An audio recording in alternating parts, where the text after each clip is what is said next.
I'm weeping a little bit. No, I don't give a shit about anything. I honestly don't. Look at me. I don't. I'd like to pretend I did, but I don't. Anyway, we're going to keep this going right along because I'm not going to interrupt it with my foolishness. This next gentleman, also very first time on stage, as a lot of people have been tonight. It was great to watch this guy in class come along. You're going to like him. Please welcome Michael Andrzejewski. Give him a nice round of applause.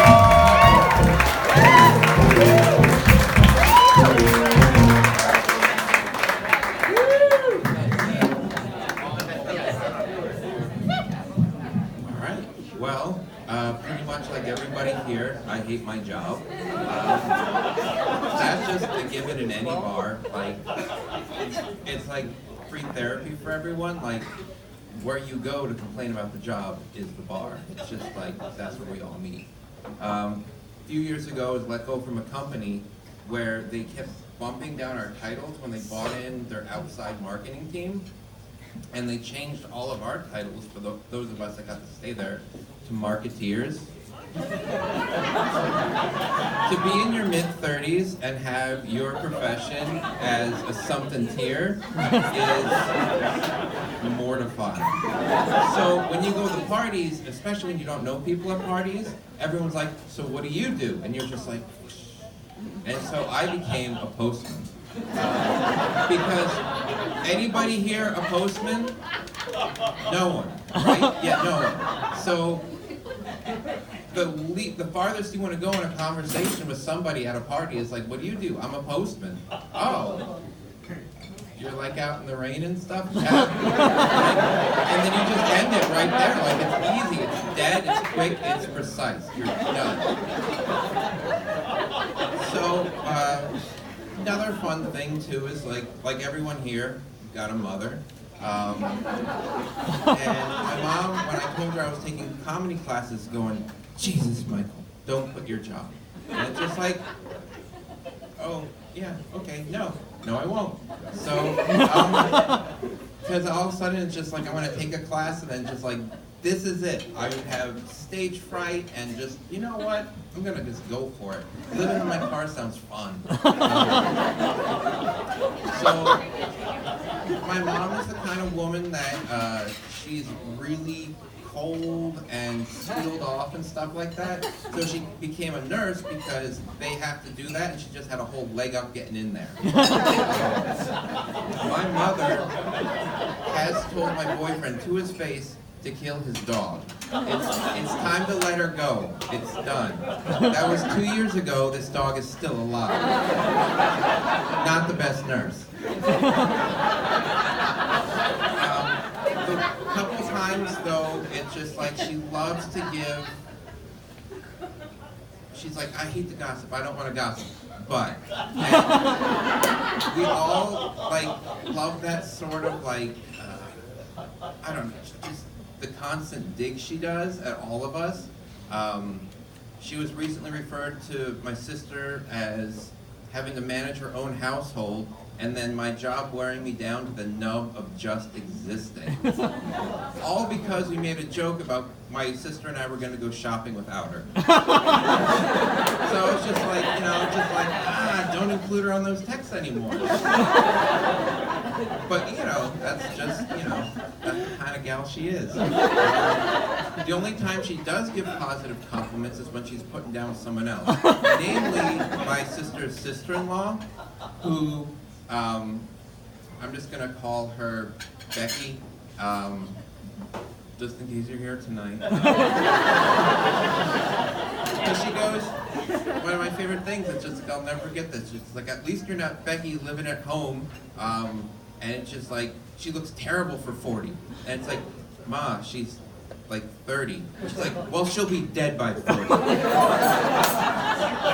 Thanks, Mom. I feel great after hearing that one. My mom's parents, one time, we had a wonderful remembering Thanksgiving, because my parents are so night and day. My mom's real high maintenance and just controlling, where my dad is like this Polish engineer that can just fix anything, and so they're completely opposite.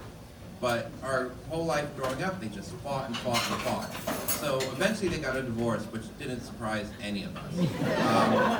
But growing up was neat because all they ever did was insult each other. And my sister and I would pick that up as we grew up. So like dating was a challenge for us because we thought that that's what you did. Like you insult your date and stuff like that. And it's just like, so neither of us had a really good, successful like high school dating career. And in our family, our word for it is kicking the ball around.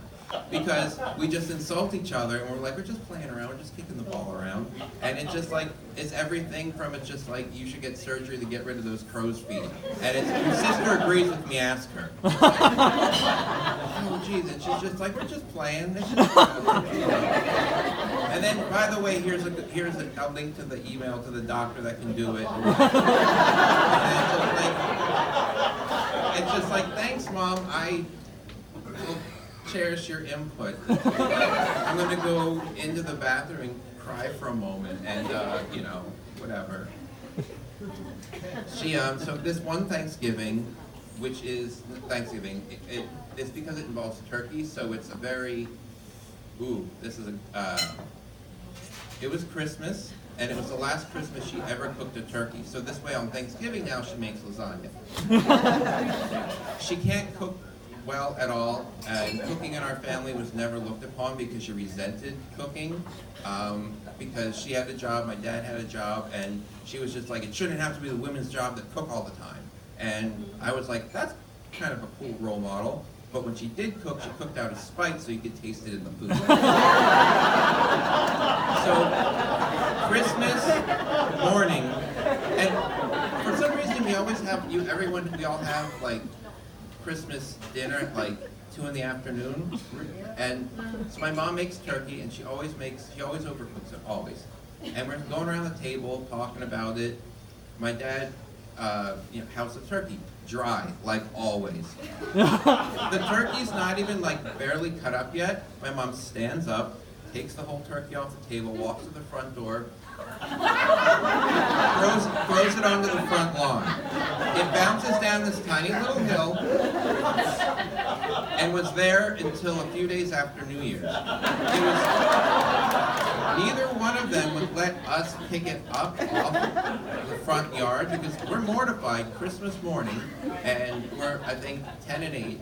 So we're just like, and so it's small South Philly, so it's like everyone knows everyone, and we're like, crap, now we're the turkey people.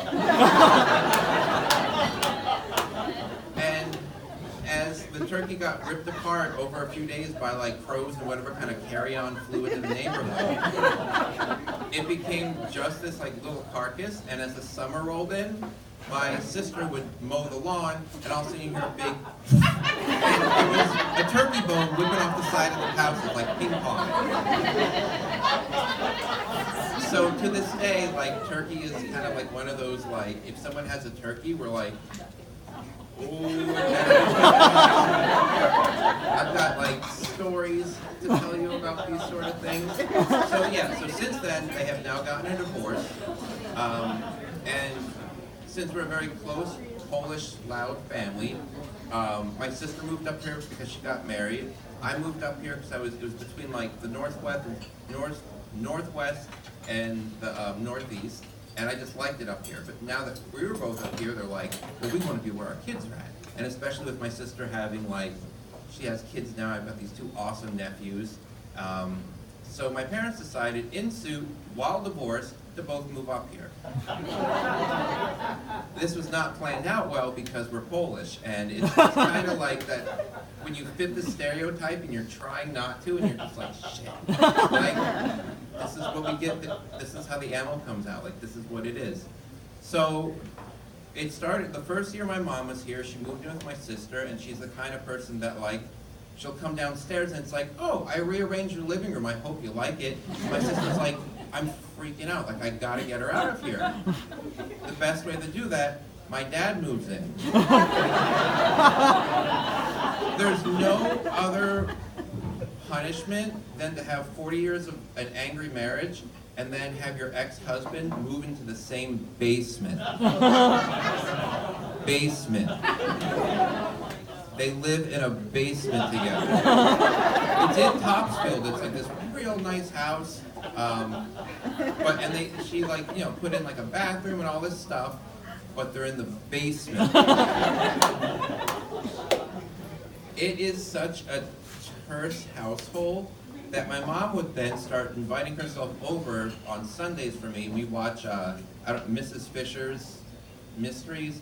It's like an Australian show, but really it was what we called Wine and Wine, because all we would do was sit there and drink bottles of wine and complain about stuff. And it was always like one-upping each other, but I could never top her, because the one time we're sitting there, it's like, so, you know, how's Dad doing? She goes, Jesus, Michael, I'm dying in a hole.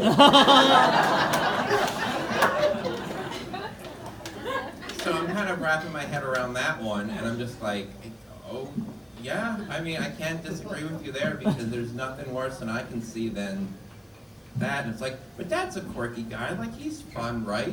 And it's just like, he caught a mouse and brought it into the house. It got loose. And it's just like, well, you married him.